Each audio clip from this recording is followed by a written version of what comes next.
Okay, I think we are recording now. Yes, we are. So folks, we're going to cover several things tonight. We're going to have you share your wins for the week. We will have you share that and any questions you have on the compensation plan.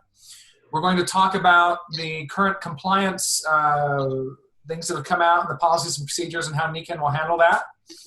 And we're also going to talk about momentum. So let's start off with wins. Who would like to begin?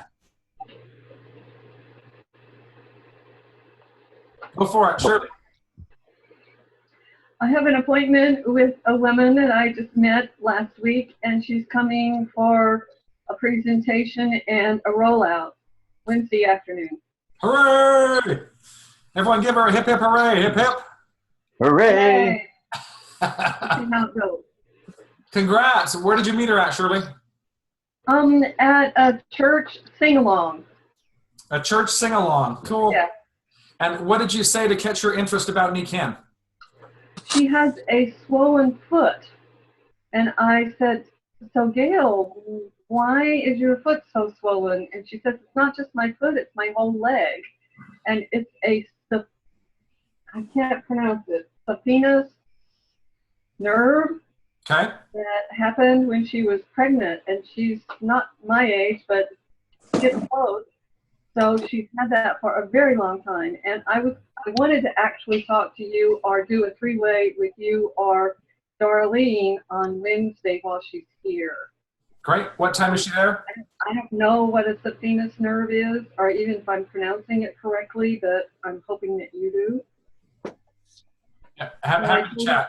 Well, did you ever put a magnet on there? And she said, no, what's that? And I said, well, come over to my house and I'll tell you all about it. And she said, okay. Perfect. Wow. Way to go. All right. Do it. Okay, who's next for wins? I'll go. Okay. We had our neighbor here who the wife was actually at our home when Peggy came up to do her presentation. She has acid reflux so bad sometimes they have to take her to the emergency room at night. Anyway, she was very impressed, but her husband couldn't come. He was out of town. Well, on Saturday they came, and they are now customers, and they're on auto ship, and I'm sure they're going to be doing a whole lot more. And I would love to get you on with them, Brody. Happy to chat. Love to. Tomorrow I'm available through 3:15, and then again after 9 o'clock. Okay. Okay. I'll try during 3:15 Mountain Time? Yeah. After 9 a.m., I'm sometimes sleeping in till 9 or 10 a.m. now because I'm practicing till 3 in the morning. So yeah, probably 9 a.m. till about 3:15, and then I have appointments until 9 o'clock, so free after 9. Okay. Okay. Who's next? Wins. I have an appointment tomorrow, one on Wednesday and one on Thursday. Tomorrow it was a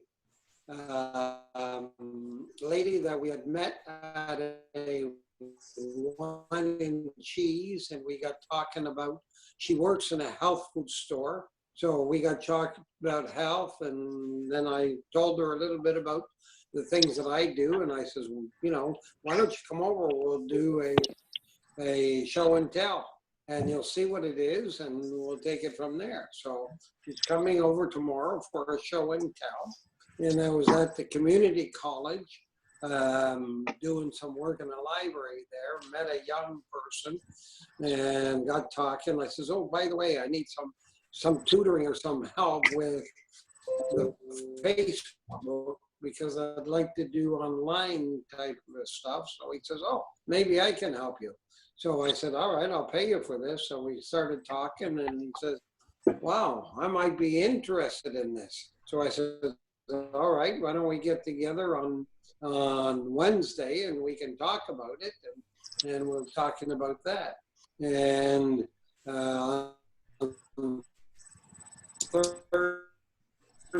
Thursday we have somebody that had swollen feet and trouble walking, and then I says, well, would you consider looking at something that might help you with that? So he says, yeah, I'll look at anything. And so he was only available on Thursdays. I'll be doing it on Thursday. And I've also got an appointment on Thursday with a prospective business builder that works at night, and his only day off is on Thursday. So we're getting together on Thursday. Awesome. 3 hip hip hoorays for Charlie. Hip hip. Hooray! Hip hip. Hooray! Hip hip. Hooray! All right. Awesome. Who's next? Come on. I know there's more wins out there. We've got 3, but there's more. Hurry, hurry. All right, I haven't been on the call in a long time, being the late hour, of course, and it's lovely to see everyone again. Hey, but it's an hour earlier than you used to be able to meet with us. I know, it's brilliant. So for those of you who I haven't met, I'm Barbara Joseph and I live in Maine. And I have a couple things. One is I've started doing a Zoom event and I created a PowerPoint and I call it Tune In Tuesday. And it's a half hour and I'm collaborating with one person from my team and a couple of other colleagues that aren't part of my organization. From New Hampshire and Southern Maine, and we all have parts that we play and we share stories and we cover, it's a bit of the format that Mike DiMuccio was working on with the Active Wellness Tour. Good. So it kind of built out of that. And at first we had a bit of an inflated numbers with different NECAN colleagues joining, but we've been having guests and it's been going really well received. And I have a new wellness consultant, a young woman. She's 27. And I didn't know her before, and she lives 1 mile away from me, which is quite phenomenal, being a rural country person here. So she had found me in November, given her interest in energy and Reiki. And we never met until it's probably been a month now, and she's been a consultant for a couple of weeks. And it's been very natural and fun, and we're having an event. Actually, we have 2 already, Sunday and Sunday. And I don't know, she has 10 people committed already for this week. And she's so much fun. I just am really having a good time. Excellent. Thanks. Excellent. Congratulations, hip hip. Thank you. Hooray! I have a question, Barbara. You're getting people to plug into Tune In Tuesdays. You're getting guests on there. Are you having 1, 2, or 3 guests a show? It sounds like you have 4 presenters, right? It has been varying from 1 to 3 or 4, depending on who's available. Yeah. What's the average number of guests you're having on Tune In Tuesday? Okay, so so far I've had either 1, 3, or 4 personally myself. One other person has had 1 to 3, and the other, one presenter also had 2 or 3. So, yeah, and then other presenter hasn't had any yet. What are you saying to attract them to that call? I'm working at keeping everything really simple, that this is a great way to get some information, hear from other people, and that you can do it from the comfort of your home, and it's only a half an hour. And we have a lot of fun, and it's, it's just interesting and easy. Perfect. Love it. Love it, love it. If somebody wanted to join you for Tune In Tuesday, is that something that's possible? Yes, and I can send you the link, but I do ask, actually, I guess it would be okay. I do ask for RSVPs so I know who's going to be on. So if somebody, I'll send you the link and you can send it out, but then if people could just get back to me and say they're going to be on, that's helpful. Perfect. Is that okay? Yeah. And if you've got a format that's working for 30 minutes that may be something worth everybody listening into, please don't get on to listen unless you have a guest, because that changes the dynamics of a call like that. But get on with a guest and listen, because you can all get free Zoom accounts for up to 40 minutes at no cost. So if you get a 30-minute format, that's perfect. And that was part of when I invite people, I don't send them the Zoom link until they've RSVP'd to me. So when I'm promoting and marketing, I don't include the link. I say RSVP to my email address, and then I send it out to them. And partially it's because on one of the calls, we had some call-in numbers, and I didn't know who those people were, because and it was one person was my guest and one was someone else's. And also, being a free account, there's only X number of people allowed for free. Right. And I'm sure, I thought it was 20, but I think it's actually 50. So I don't think I'm at risk yet. Okay. Yeah. Well, awesome. Who's next for a win? Yeah, this is Travis in Honolulu. Welcome, Travis. Okay. Well, this didn't look like a win, but I'm trying to make things a win. I had a lady call me today that was a bone health customer, and she called me up and canceled. She went to her doctor, and her doctor did a bone density test and said she had the bones of an 80-year-old person. And so I guess he put her on either Prolia or Forteo, one or the other, I'm not sure. But it was a lesson for me, because I only had her on one osteodents. And when I look back, I should have probably had her on 2 or 3. And so that was like, oh, I see why you do that, because it doesn't work. So that, it doesn't look like a lesson. I was really sad that happened, but, now I know better. So folks, just a review for the Bone Health Pack. The base for maintenance is the units that come in the Bone Health Pack.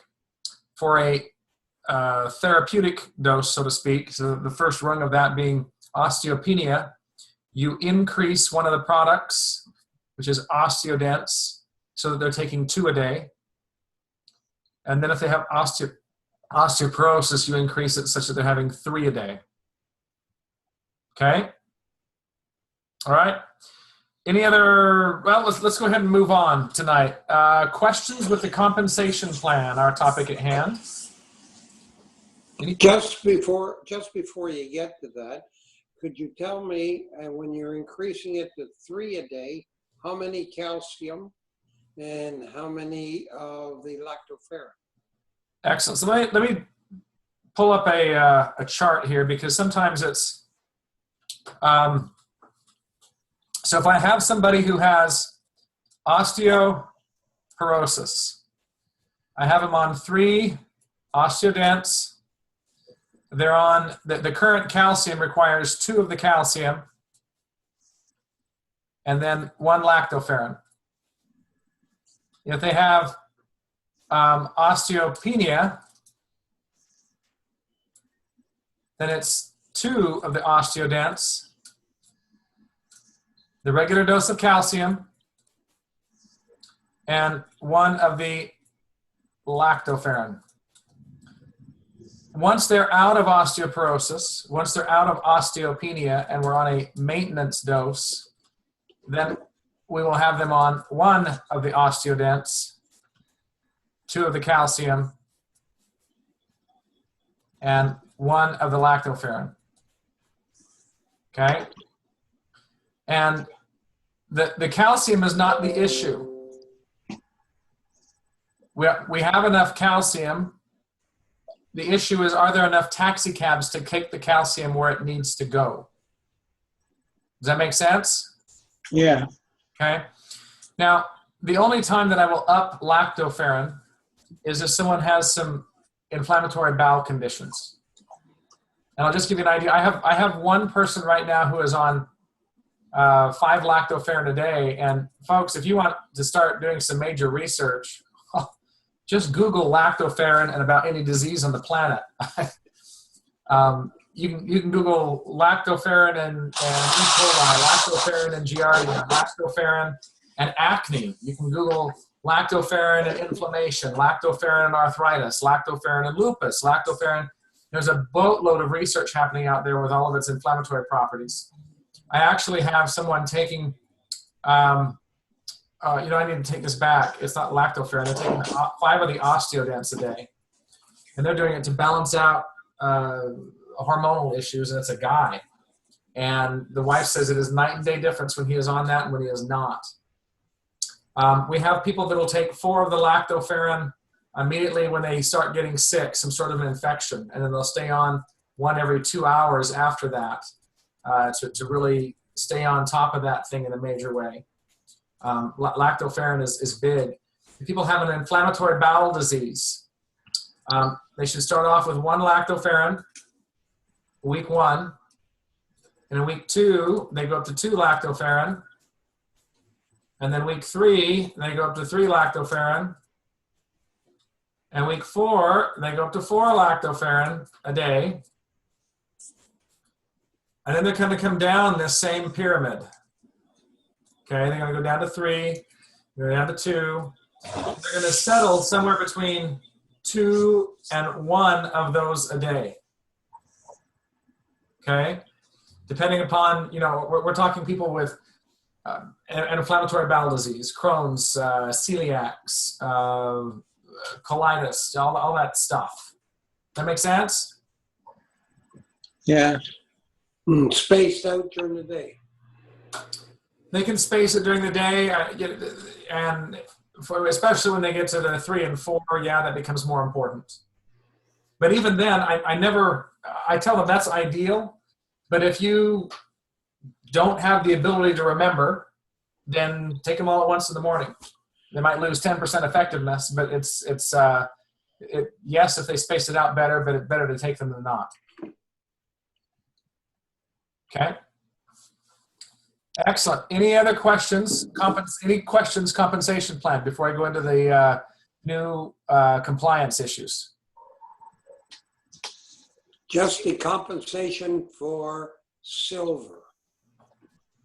And when somebody goes silver, in the month that they go silver, they have to have 1,000 on the outside leg, 500 on any other leg, and then a total of 4,000. Yeah, not quite, but close. So just a minute, I gotta erase this and get it up. These terminologies are really, really important to understand. And so let's take a look at silver. We need 100 each month. We want volume to count, right? So that's one of the requirements. They call it 100 QPPV. That is not 100 wholesale volume. It has to be retail points. It can be from a customer or an order that they have where they push the retail button in their own account. Does that make sense, guys? Yes. Okay. They need a total of not 4,000 points, but they need a total of how many? 6,000. 6,000 Yeah. qualifying personal group point volume. And they can do that in somewhere between 1 to 3 months. That makes sense, guys? Yep. Okay. And the other final requirement is in whatever month that they wrap this up, they have to have 1,000 OPV, which is outside primary volume, and they have to have 500 outside the primary and secondary. I'm going to call it OPL. Outside primary leg, outside primary and secondary leg. Does that make sense, guys? Yep. Okay. So let's draw this. here is the absolute worst way to go silver. Okay. But if you ever get in a pinch, I need you to know that it exists. Here's you. And let's say you've done 5,800 QPPV.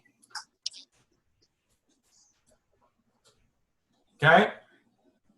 You got a bunch of sales that have taken place. You have a total of 5,800 QPPV.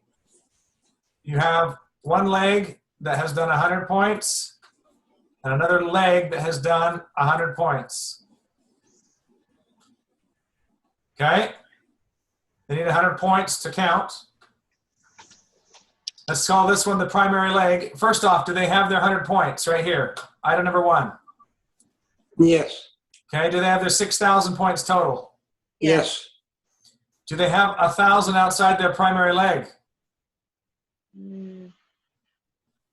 Well, Here's their primary leg. 100, we're going to call that their primary leg. Do they have 1,000 points that exist outside their primary leg? Yeah. Yes, because 58, their personal volume counts as volume from their farthest outside leg, if you will. okay, so then it's a yes, because do that part again. Do they have 1,000 in volume outside their primary leg? Well, let's Yes. look at what is their primary leg. Their primary leg happens to be this right here. This is their Yep. primary leg. I just picked one of them. But let's say it had 101 points in it, okay? Does that make sense? Yes. Okay, that's their primary leg. The volume that exists outside their primary leg is 5,900. So do they have 1,000 outside their primary leg? Yes. Yeah. And the last requirement is 500 outside the primary and secondary. Well, let's lob off their primary and secondary. So what do they have left? 5,800. 5,800. Does that qualify as 500 outside their primary and secondary? Yes. Yes, it does. Okay. That's the absolute worst way to go silver. Right. All right. But if you get to the end of a month and you think, oh my gosh, we need someone that at least gets their 100-point order in. I mean, let's say that this was a different scenario. I'll just let me erase some of these numbers and get a different number in here.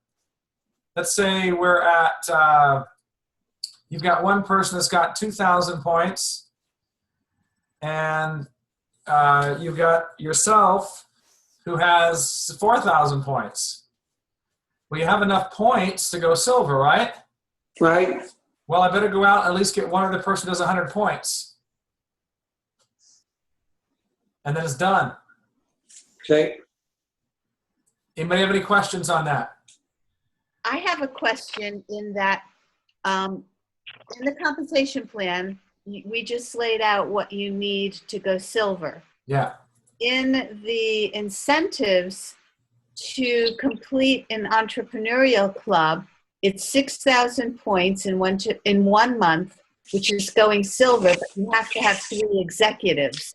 There's nowhere where it says in the comp plan that you need 3 executives to go silver. Correct. So Okay. So you can go silver as a Like you just showed. with just customers. Yeah. But to achieve the entrepreneur club, which I think is the best way to go silver, the reason I say that is here's you. The entrepreneur club says you got to have someone here that has 1,500. Okay. You got to have someone here that does 1,500. You got to have someone here that does 1,500. And you could have a 4th one that does 1,500, or maybe you have 1,500 yourself. Yeah. It's an option either way. But you have real people who have products and therefore more likely to be able to do the business and more likely to have a testimonial to move ahead. So they're going silver with an organization as opposed to just going silver with a bunch of sales. Yeah. Make sense? Absolutely. Yep. And the other thing that I really love about the Entrepreneur Club for getting silver done is that it means that they're going to do it in a month instead of dragging it on forever and taking their sweet lollygag time to try to do it all in the last 2 weeks. It's silly. The 3 months unless you've got someone who has a major challenge. And if you get someone with a major schedule challenge, then set them up for 2 parties a month. You know, the first Saturday and the third Saturday of each month for 3 months in a row. And you make sure that they're geared towards inviting people that whole time, and in between, you're helping to follow up on those people. But it gives a means for someone who's totally crazily busy to do it. But the average Joe should be able to do an entrepreneurs club and get that done. Great question. So let me show one other thing about silvers that are really important here. Oh, Clear the whole thing. right. I have a question. Yes? Okay, so we also have, I don't know if I'll get all the letters right, but we need organizational volume in order to qualify. Pick a rank. Pick a rank. Well, at gold, it has to do with silver is 4,000 organizational volume. So is that your QPPV, your QPPV? Okay, let's do this so that everyone can follow and watch. Right. Okay, we're talking gold. Organizational volume requirement for gold is what? 15,000? Is it 15 or is it 10? Well, I was thinking 15, but it might be 10 because you know more than me.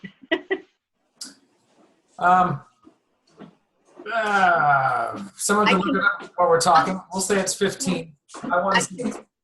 I'll go get my little booklet. Okay.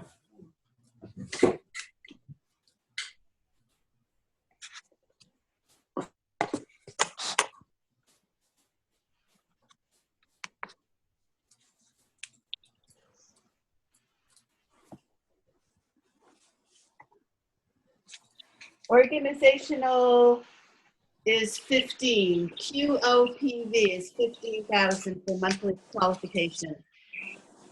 And outside the primary leg is 5? 15,000. It's 5,000. Yep. L and 1,500 for OP and SL. Okay. Yeah. So the other thing they have to have is what? 100 QPPV. And the other thing they have to have is what? Oh, what's the other one? Oh, 1,500 QPGPV. All right. So the group volume Yeah, needs to be 1,500. yeah, Whoop, I get rid of a 0 there. yeah, So guys, I want you to follow this part along really carefully. yeah. So step number 1, at some point in the month, let's say all that they have is a 75, well, no, let's do this. Let's say they've got a $50 retail sale. Okay? Do they get the retail profits?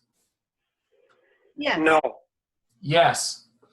There are no requirements, 0 requirements beyond making the sale to get the retail profits. Okay? So in this case, they sold this for $60. They're going to make a $10 profit. They're going to get a check back for their $10. Does it make sense? Yes. Okay. The next threshold that everyone has to make is they have to do their 100 QPPV, their personal point volume, retail sales, customers qualifying for that, right? Yes. What that qualifies them for is as a silver or above, you get somewhere between 15 to 20% rebates and overrides. If this is as far as you've gotten in your qualification, then you're at 15% in your overrides. Am I making sense? Yes. Okay. Well, actually, that's not on the new compensation plan anymore. It's just 10% or 20%. This still exists. All right. You read it, and it's there. Okay. All right. So the next thing that happens is in order to trigger and take our 15% to the full 20%, we need to have our group volume taken care of. So if our group volume gets up to 1,500, the people who are not leadership people, people who are not silvers or above, so if our group gets to that point, then we're no longer making 20%, we're making up, or 15%, we're making up to 20% in our overrides. Does that make sense? Yes. Right? Now, so that takes care of our what we're making on our own volume and we're making on our personal group. Now, has this person qualified for their 6% leadership bonuses? No. Yes. Almost. Let me put it this way. Let's say they had up to 4,000 organizational volume. They would get 2 levels of 6% deep on their leadership because they would qualify as a silver. Correct. Make sense, everybody? Yes. So, And now they're going to be paid as a silver all the way up to the point where they cross the 1,500 organizational volume. Their organizational volume is everything that they do, everything that their personal group does, and everything that all of their breakaway organizations do, no matter how deep. Yeah. Understood? Yeah. Yes. Okay. And once that happens, now they're going to get 3 levels deep of 6% leadership bonuses. Yes. Yeah. Understood? Yeah. Now, this, and I shouldn't say that, that volume has to look at a minimum as I'm going to draw. They would have to have, just a minute, 100 here, 100 here, and 14,800 here. This is the absolute worst way to get qualified as a gold. Right. Okay? Yeah. Because if well, let me call this 200 so that we know that where the primary leg is. Yeah. Outside the primary leg, the OPSL is there. Are there 5,000 points? Yes. Okay. Yes. Outside the primary and secondary, are there 1,500 points? Yes. Yes. There's a primary. There's a secondary. We chop those off. We still have your personal volume there, and they could count that, and they would have it. But there would be no point of doing that structure because there's not leadership people down below. there's nothing down below, and so it's kind of a silly scenario. But I'm giving you the worst case scenario so you know how those things could go. Make sense? Yes. Yeah. Okay. So you could be 2-legged all the way up to platinum, and most people aren't going to be able to cross that 14,000 threshold in retail sales after that point. Platinum is probably the dividing line where they're really going to have an organization. But we don't want it to wait that long to develop an organization because they need to start learning how to bring business builders on all the way at the beginning, and that's why the Entrepreneurs Club is so important. Any other questions about the compensation plan? Thank you for doing this. Yes. Okay, so now we have a new compliance thing to understand. And I want to give you a little bit of history before we open up this compliance issue. In fact, let me see if I can bring up my email. How many of you got a compliance email last week? Yes, about what you can and can't say in terms of health and finances for stories and testimonials. You got a compliance issue on that from Niken? I don't know if I got it in the mail, but it was new featured news or something. I can't remember. Or it was on our website, our home office. All right. What are you talking about? I'm talking about, just a minute here. No, I got to back up. That didn't come up. Boom, compliance verification. Okay, so up to this point, Nikan has been working to convert us over to make sure we have enough customers, correct? To make us compliant with new regulations that the FTC has in place. Last year, VEMA finally got their settlement. Wasn't pretty. And Herbalife, a $200 million lawsuit. And they're having to fork money back into people's hands. So Nikan is saying, we want to do everything we can to become compliant. Now, the sad thing for those two companies is the rules that were inflicted upon them were not rules that the FTC had outlined before. It's new regulations coming into place. And we may or may not find regulations increased or decreased with the current administration. So I have no idea where this is going, but where we're currently at right now is that we cannot count our own wholesale volume towards qualification. So if I click wholesale when I place an order, I will be paid on it provided I have met the retail qualifications. Does that make sense? Yes. Okay.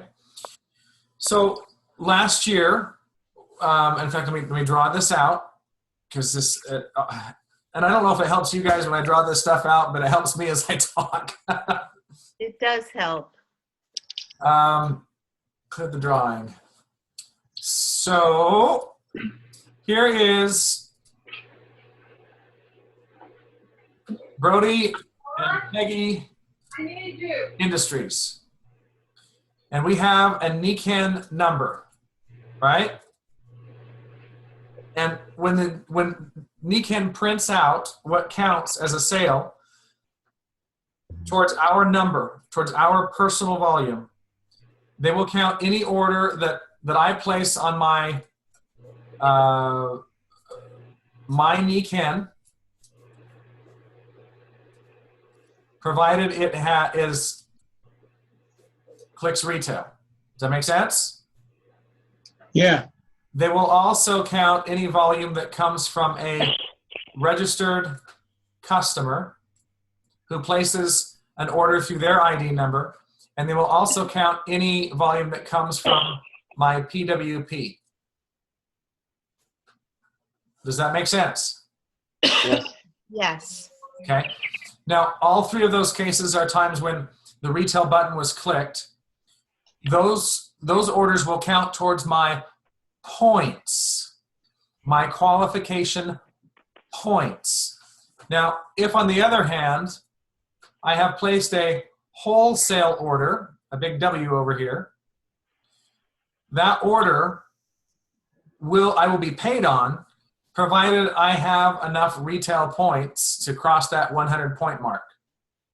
Does that make sense? Yes. Okay. So as long as I have 100 in retail sales, I can be paid on all of my wholesale orders.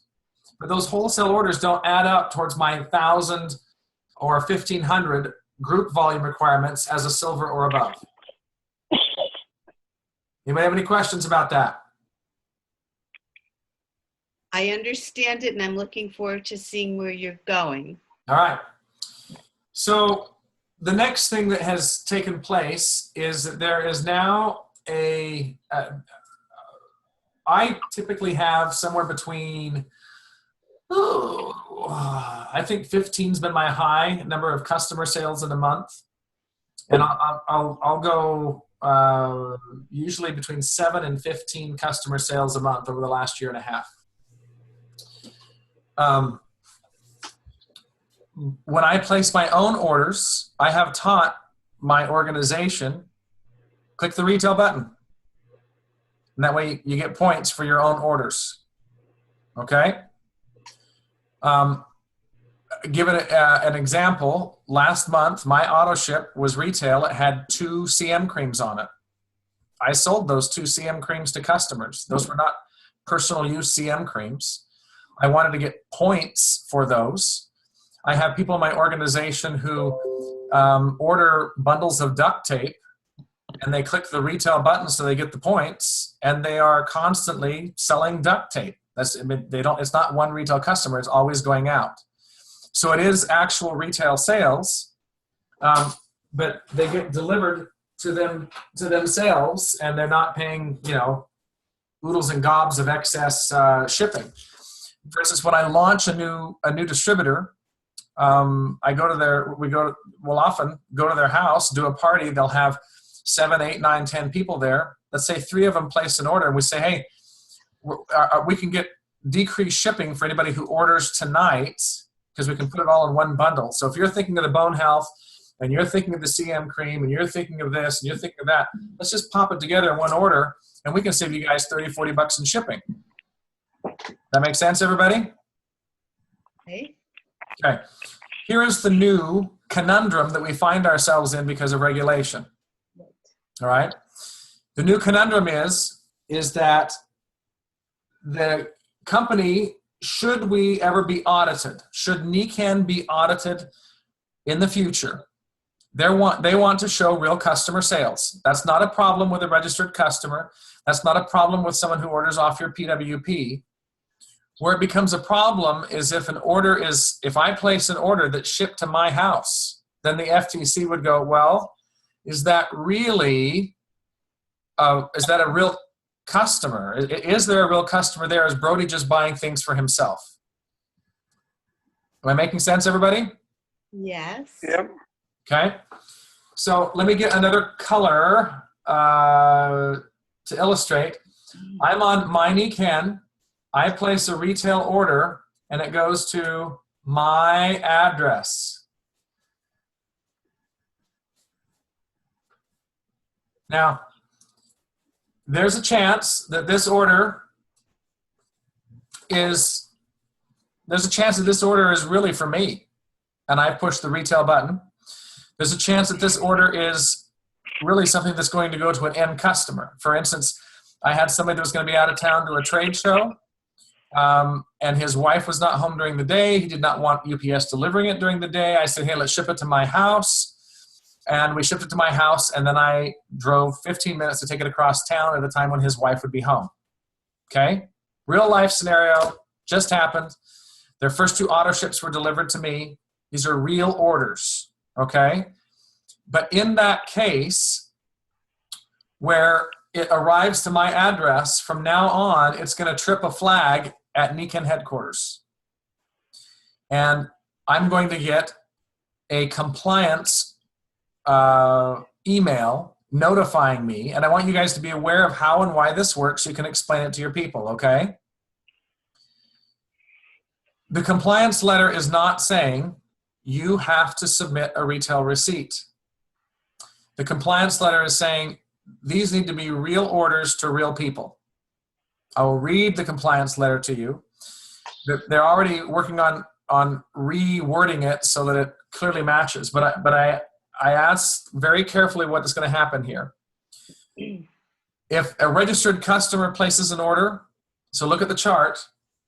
If a registered customer places an order and it goes to my address, it's going to trip the system. And I'm going to get a compliance notice. If a PWP order goes to my address, I am going to get a ADDRESS. I'm going to get a compliance email from NECAN on the 15th of the following month. Understood? Yes. Okay. If, however, my in-laws are signed up underneath me, they have their own NECAN ID number. Let's say they're on a long trip, they want to pick something up, and they have it shipped to my house. No problem. Okay? I have a question. Should Yes. I wait? Okay. So we also, when we do our taxes, we have personal product, Then we have products that we buy to share, Yep. demonstrate, and inventory. So getting involved with this ways to get around the system, it seems to me that it also complicates how you do your bookkeeping to then be compensated for your taxes. Yeah. How can What I'm talking about right now, I'm not talking about getting around the system. I'm talking about very real things. Okay. Okay, because literally last month I had 3 orders that were shipped to me. Okay. One of them was 2 CM creams that I'm always buying CM cream. I demonstrate CM cream with every demonstration that I do. Okay, Yeah. and I regularly sell CM cream. And then there were 2 orders that were customer orders that were shipped to my place that I needed to get to their place. Okay. Okay, those 2 things tripped the system. Gotcha. And literally sent things to my house. And also last month, my in-laws ordered something. They have their own distributor ID number, and they sent it to my house Okay. as they were picking up to go somewhere. These are all real situations. Okay. Gotcha. So what I'm trying to say is, if you have a downline that ends up shipping something to your place, they're going to be doing a trip. You got a downline from Kentucky who gets a lead in your neck of the woods. They're going to build, but they need some more product for demonstrating while they're there. They order from their ID number. They ship it to your house. Is that going to trip the system? The answer to that is Yes. no. No. The only thing that trips the system is if your address and any number that is credited, any order that is credited to your ID number match. So when the address and the address on file for your ID number match. Okay? So my address is 768 East, 400 South, River Heights, Utah, 84321. And if my registered customer ships to 768 East, 400 South, River Heights, Utah, 84321, a compliance letter will go out. Does that make sense? Yes. Okay. If someone makes an order on my PWP and it's shipped to my address, a compliance letter will go out. The customer does it, compliance letter will go out because of the address listed on my distributorship. Triggers it. It's not the credit card number that triggers it. They had enough people call in and say, well, look, I have people that place orders. They give me cash or they write me a check. They've ripped up their credit cards, or they're Amish and they don't, they only go by cash, or whatever the scenario is. And so NECAN has elected not to use the credit card as the thing that trips the system. It's the address to which it is delivered. Everybody clear on that? Yeah. All right. So now, what are the real implications? You get a letter. Does that mean that that I am a bad boy? No. It does not mean I'm a bad boy. What it means is I need to be prepared to deliver to NECAN a retail sales receipt for those orders should NECAN get audited. Everybody understand that? Yeah.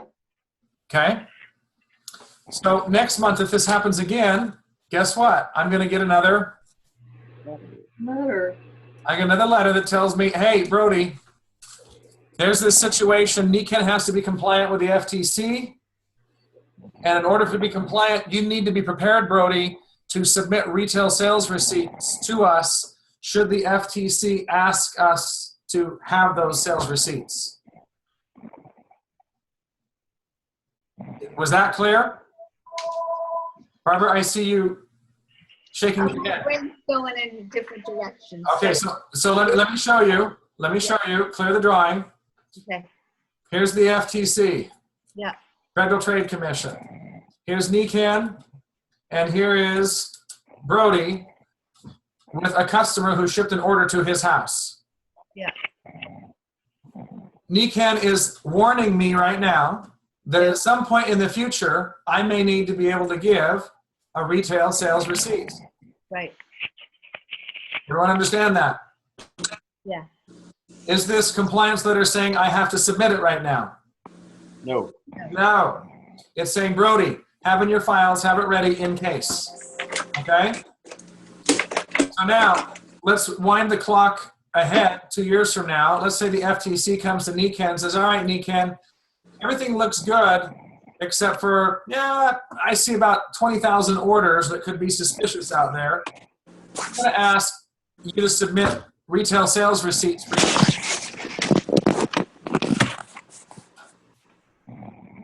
So what Nikan will do is out of those 20,000 orders out there, Nikan will send 10 people a letter and says, all right, we need receipts for these orders on this month. Does that make sense? Yes. All right. Can I pose another problem, Brody? Yeah, save the problem because I want to make sure this one's completely done before we, and the answer is yes, Charlie, but let me finish with this one. Okay. So I want to read the letter to everybody so that you know what it will sound like and that your people are not freaked out with it. Dear Brody and Peggy, it has recently come to our attention that a customer order may be in violation of Nikan's policies and procedures. While we appreciate your enthusiasm for building your Nikan business, we want to ensure that all our independent consultants are aware of the policies and procedures so that we can protect not only our business name, but also the business opportunity for all our consultants. Policy 4A7, which came into print last month, prohibits consultants from any type of fraudulent activity to help a consultant qualify or earn greater commissions, bonuses, rebates, overrides, or other rewards, or to advance in rank. Retail sales must be a bona fide retail to a bona fide customer. A bona fide retail customer is defined as a person who purchases product for consumption that is not directly or indirectly affiliated with the company and does not directly or indirectly benefit financially from the purchase. Nikan consultants may not place retail orders for their own personal use. Retail orders shipped to a consultant's address under your account must be verified with a retail receipt to the actual customer to ensure that it is a bona fide retail product purchased by an end user. Any future retail orders shipped to the consultant's address without verification with a retail receipt will not be counted towards your monthly 100 QPPV qualification requirements. My understanding is that that last line is what is going to be verified in future notifications. It sounds like we put somebody asleep already. You hear it? Yeah. Let me see if I can figure out who it is. Let's see. Do you think we can wake them up? No. 208. Who's on 208? Oh my goodness. 208. Yeah, there. Yeah. Oh dear. Could you tell? Put the alarm on, Brody. All right. Okay, so I spent a long time, folks, a long time on the phone today with distributor services, like saying exactly what are my people going to experience with this, all right? And they said another letter will come. No, that's not going to end stuff. They just have to be prepared to have retail receipts. Understood? And Okay. you have to pay I have a them question. Sorry, Barbara, go 2 ahead. years later. Say that again, Well, Barbara. just that you have to save them. Oh, wait a minute. You need to save your receipts because you said it could be 2 years later where they contact you. So you have to have very good file keeping. Yeah. Now, here's what I asked them, and they go, oh, that sounds like a good idea. I said, couldn't you just make it so that when someone clicks the retail button and it goes to my address, that an electronic receipt pops up and I can just fill that out right then and there and submit it to Nikan right at that moment? Wouldn't that be convenient? And then if they do send out one of these sales verification requests, that they can also put the desire for that retail receipt at that moment there as well, a link to it, so that it's immediately electronically filed and submitted, and I don't have to worry about, does my scanner work, or do I have a phone scanner, and what email address do I submit this to? It's just automatically done. All in favor of that, say aye. Aye. Well, write Jeff Isom a quick note and say, can you please make a button so that we can submit retail sales receipts? It would make a world of difference in everybody's bookkeeping. Because literally, that's all this is for, is so that Nikan will be here for our grandchildren and our great-grandchildren, and that should the grand auditing committee come to NECAN, we can show them that we have real business. Does that make sense? Yep. Yes. Okay. Now, I have 2 renters. I have 2 apartments here, and people rent from me. Yes. They receive an order every month. It's Okay. an auto ship, they change it, etc. Yes. So it's coming to this address, their name on it, but they don't have a credit card, so they ask me to use my credit card and they pay me for it. But it's coming to their name, this address, with my credit card. Okay. Do you have, when they get mail, does it go to Charlie LeMay's house, apartment A? Charlie's LeMay's Yeah, house? it's called 2626 and a half. Okay. Then that's a different address. Now, call into Jeff Isom tomorrow to verify that, or into distributor services. Okay. But my understanding, because if you have 2 different lines in your address, then you can always provide 2 lines for an address. Because someone could be at 660 Lark Street, apartment 200, 660 Lark Street, apartment 250, 660 Lark Street, apartment 500, and those are different addresses. They have to be on their computer. Because there are people in the same complex, there are NECAN distributors. So that has to be the ability to do that. So it's the address. It's not necessarily the credit card or anything. It's just the address. Just the address. That's it. Just the address. Okay. Okay? So Brody, Yes. Brody, I have a question. I have a customer that's on auto ship, and she ships it to my house because the truck, it used to come by the mail, but now they don't mail. And she's not home during the day, so she just ships it to my house, and then I see her at church and I give it to her. Okay. She's a customer, a registered customer, and she ships it to my house. I need to save the receipts, right? The answer to that is yes. And you're going to want to, I mean, this is another case because I know in Hawaii, it's an issue because the post works and UPS, I have several, in the island of Maui, I've got a guy that has to go, I think it was 20 or 30 minutes to go pick up every NECAN package that comes because UPS doesn't deliver to his house. Right. There are some places they do and some places they don't. They have to go to a drop spot. And so it sounds like they will drop to your house, but not to hers, and therefore you pick it up and take it to church. So, Right. Yes. And what I would do is just make up a receipt and photocopy it, leave the date blank, and then just change the date for every month. Oh, there you go. Okay, thanks, huh? It's a That'll work. easy method for the bookkeeping on that. Brody, Okay. Yes. doesn't it also then, like you said, anything that the PWP, and the retail customer, those will not add to our volume, our personal volume. Is it adding? Is that what you said? Every order that is retail via your PWP, via a registered customer, or that the retail button was clicked on My NECAN counts towards your points. Okay, and then that's why these letters. Okay. Okay. So I've been hitting this over the head with a 10-foot pole, but these things, there's part of it that feels absurd. I'll be honest with you. It's part of it that feels absurd, but there's a part of it that's really important.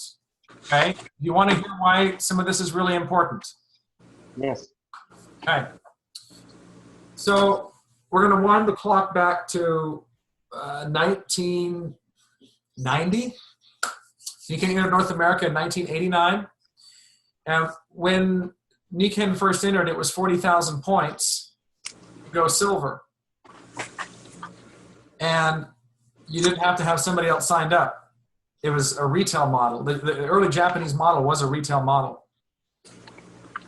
And so there were literally people who had the charisma and went out and they talked other people into buying $40,000 worth of stuff on a credit card.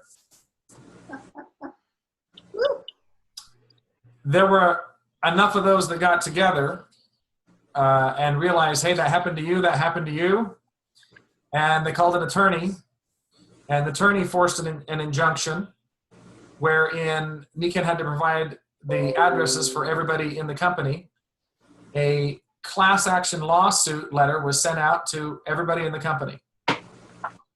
This happened right at the time when Dennis and Ruth were starting.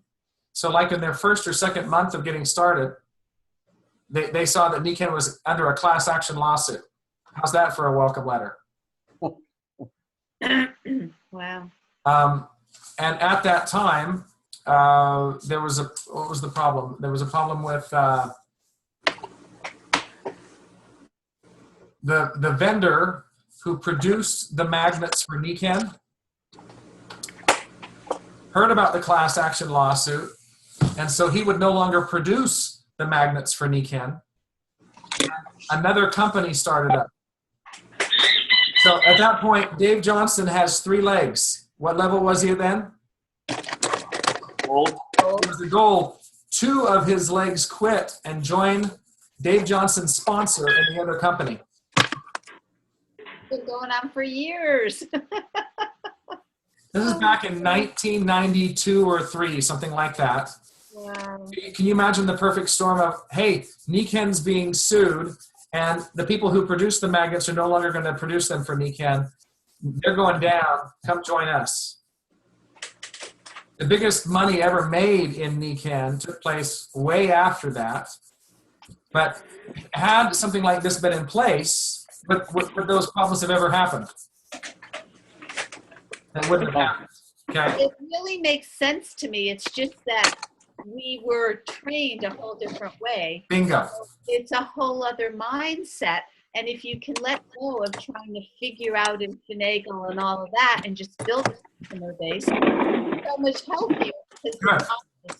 Excellent. Now let me show you this, because this is the next part of what I want to share that ties in directly with what you are saying. So now we need the new paradigm for how to build this without finagling. So here's Brody, and I'm out prospecting, and I meet a potential client. I got a guy that I bumped into at the cell phone store. He said, yeah, I want to learn about that stuff. He's placed 3 orders now, and he's really interested in the business. I've told him building a business is an awesome thing. You know, we're going to want to do this thing, but I've not encouraged him to sign up as yet. Why? Charlie?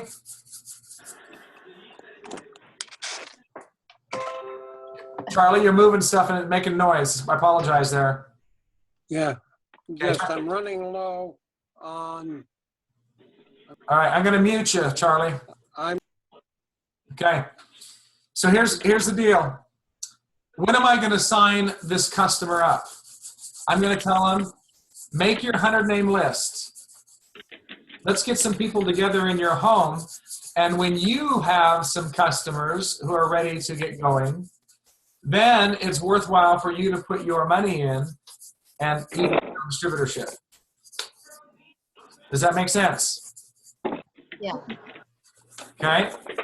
So the time for someone to get signed up is when they have other clients. That's the ideal. But now wait a minute. Wait. What about if I have a customer who wants to get their whole sleep system and their whole water system and their whole air system? Now, there's a part of me that says, wow, that'd be great volume. I'd like the retail dollars off of that. That should be nice for my pocketbook, right? But then there's the other side of it that goes, wow, I'd sure like them to be able to get the points for this so that they could be able to earn more money in the future. So I've got good devil, bad devil, both arguing on each side of my shoulder right now. And it's not really a bad devil. It's a good devil and a good devil, or a good angel and a good angel, right? My brain's trying to help do the right thing for this new person. And I've still got background noise somewhere. Let me just a minute, let me find out who's rattling the cage. Got him. Okay. So now back to sharing. How can you tell who the problem person is? Oh, they're easy to find. You can smell them a continent away. Oh, all right. So I'm just getting used to more of the navigating. So at the bottom of your screen, it says Manage Participants if you're the host. Yeah. And you can, on the right, it'll put up all their names and it'll show their microphone. If the green in their microphone will come up if they're talking or making noise. Oh, thank you. Uh-oh. What just happened? Can you guys still see me? You. Oh, yeah, something happened. I'm back. All right. Thank you. So now, let's say you've got someone who wants a bed, or they want their water, all that type of stuff.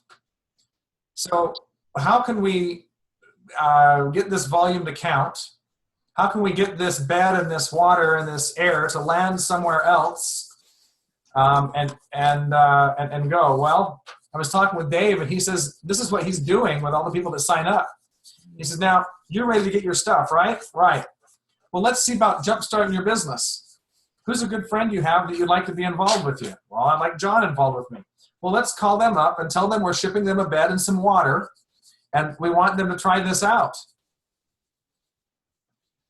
So ship your stuff to someone else, let them use it for a week. And now you have a potential client coming on board. They may say, oh, I'll take it back, or no, I want to order it. I want to keep it. Does that make sense, everybody? How do you do this in terms of your paper keeping? Back to my other question. Watch right here. Okay. Here is, we'll call it Clint. And he's a customer. Clint, as a customer, excuse me, in this case, Clint signs up and sends his bed and air and water to his potential client. Clint has been my customer, but now Clint says, I want my bed, want my water, want my air. And you tell Clint, hey, who do you know? Who else do you know? Ship it to them, let them try it for a week. And then if they like it, you've got your first customer, and you can order another one and send it to someone else. And when someone finally doesn't like it, then you can keep it. Am I making sense? Well, yes and no. So let me share this. This is a real life story. Dave's doing this, Dave Johnson. Yeah. Clint wants to sign up. He says, yeah, I think I want to do the business now, and I'd like my bed and my water and so forth. And so they send it to the first customer. The first customer says, I want to keep it. So then he goes back to Clint. Well, Clint, we still need to get yours, so we got to order another one. Send that to a customer. Oh, they want to keep it too. Well, they want to keep the bed, but they don't want the water and the air. So Clint finally got his water and the air, sent the bed off to another customer. Well, now, finally, he decides he doesn't want the bed, and Clint now has his bed, water, and air. So all these other people that they got sent to are customers of Clint. Were they signed up as customers? They could be drop shipped. They don't have to be signed up. He just sent it to them. And then since it's getting, he paid retail for it, the retail button. Yep. And it got sent there, and they try it. And then if they like it, they pay him. Yep. So, and what Dave's preference on this is that actually the customer, he calls him and says, look, I found something really amazing. I know you've got back problems. I know you've got this. I know you've got that. Why don't you just trust me on this? Okay, your close friends, just trust me. Buy this. And if after a week you don't like it, I'll take it back. I'll pay you for it. That's what Clint says. Because yes. And so what's happening in these cases, these customers are buying it with their own money to begin with. And he's giving them a money back guarantee. Okay. And for any product that he wants himself, He's shipping it to someone else to let them use it, giving them a money-back guarantee because he wants it himself anyway. So how does he keep track of it for the record keeping, like I talked about, when you buy products, or you just don't even do it for that because it's really... So in this case, the customers are buying their own products, right? And the only time that he has to show the purchase is when he writes the check to the person who didn't want the product. Buy it back. And that for bookkeeping records, every time you buy a product for the first time, that's part of due diligence. Yeah. It doesn't matter what you pay for it. It's part of due diligence. If you paid $10 for the product, if you paid $200 for the product, I don't care what you paid for it. It's part of your due diligence to get the product and use it to know if you want to represent the product. Mm-hmm. Am I asking too many questions? No, your questions are everybody else's questions. Okay. Anybody else with a question on this? Okay. So now, last but not least on our topics for tonight, momentum. This is a really, really, really, really important thing. Momentum can come when there is duplication. Yeah, you can get your own personal, you can get your own personal confidence and gain your own personal momentum. But if you really want momentum in your team, you have to have duplication taking place. All in favor, say aye. Aye. To have duplication taking place, you must model good regular presentations. Barbara is currently modeling a weekly presentation that has a PowerPoint that if someone else wanted to take that and go do somewhere else, they could use that PowerPoint and duplicate. Am I making sense? Yes. One thing that I'm going to strongly encourage you, if you want duplication, is that your presentation must include something about the business. I shouldn't say hated, it's a strong word. I disliked talking about the business when I got started with Nikan. Felt icky, felt sticky. People made fun of network marketing or whatever it was, and I didn't have a strong enough backbone to understand what I was talking about. As a young punk kid, didn't know enough about business. But because there was a flip chart, and I had to flip past the page that talked about training, I had to flip past the page that had a compensation chart on it, I had to talk about it. And thus, having a presentation that has those things in and talking about it at every presentation will create duplication.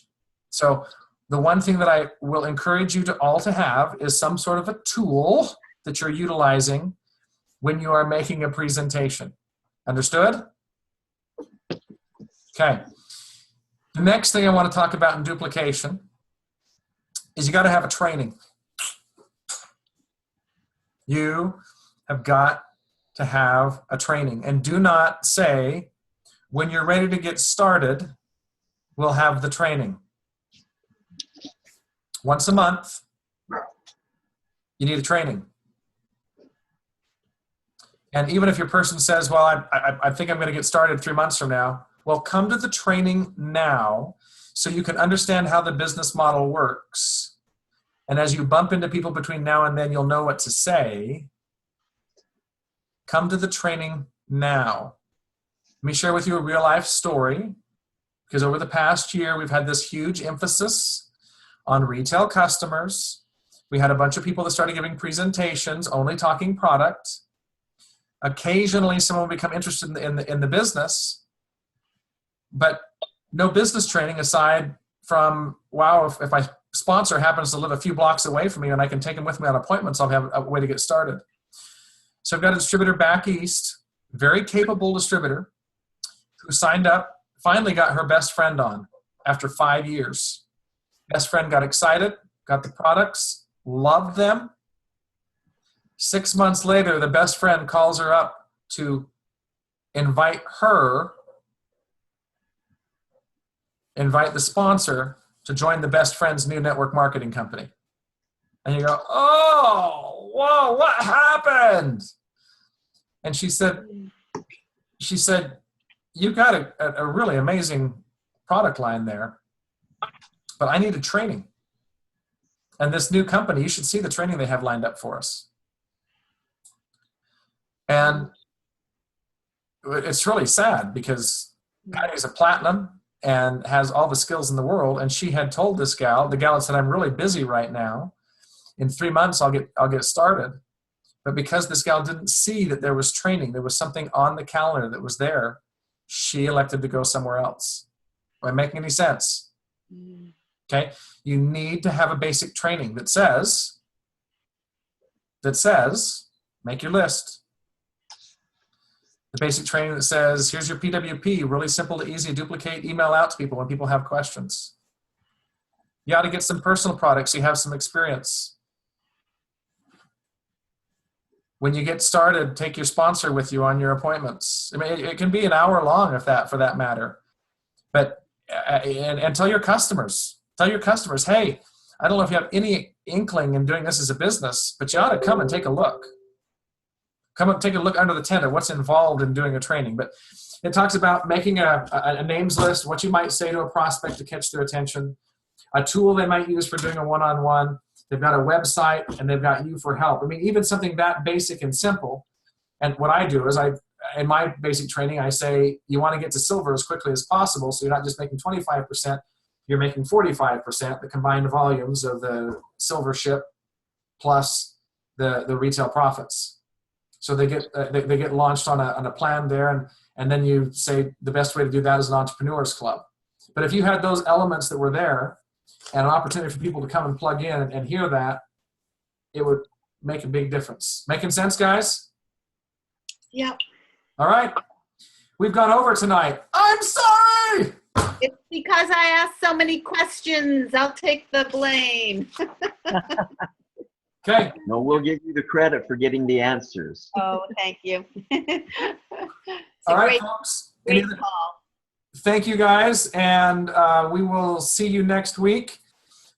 If you've not tuned into the partners, what's the name? Launch Partners. Launch Partners, to find out where all the events are all the way across the nation on Facebook. I encourage you to do so. Don't forget the upcoming event in Orlando. And look forward to seeing you all there. And we'll see you on this call again next week. Bye-bye, all.